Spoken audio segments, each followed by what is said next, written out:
Hey, it's Joe. Welcome to Noble Strength, the sanctuary of compassion for all creation.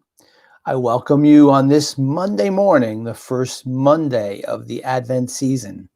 And as we prepare to hear God's word today, let us quiet our minds and hearts and put ourselves in a focused place.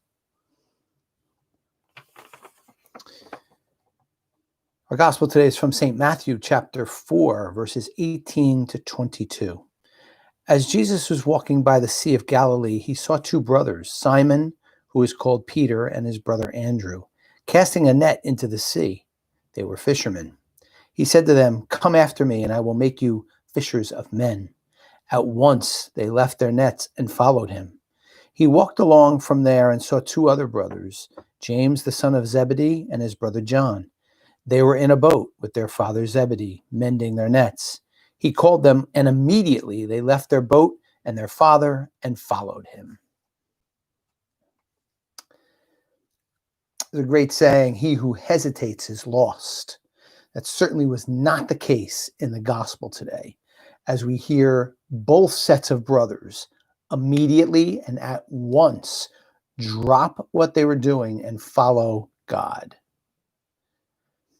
This immediate action was certainly a sign of them knowing where they're being fed right now may look good, but where they need to go to be fed emotionally and spiritually and in their life was somewhere else.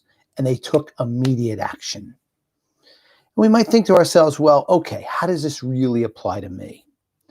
So I tell you the story of Tiana Magakaya. Tiana Magakaya is someone you may not know, but she was a basketball player for Syracuse University, who in her youth, only 22 years old or thereabouts, determined that she had breast cancer in a pretty advanced stage of it.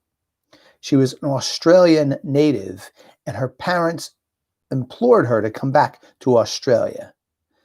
But Tiana had an absolute vision at the time that where she was being fed and where she needed to be fed was right here amongst her teammates, amongst her coaches, and amongst the place where she needed to thrive. So she made the decision not to return home. She received the support of her home, but she decided to stay here and receive the treatment she needed to heal herself and get herself back on the court.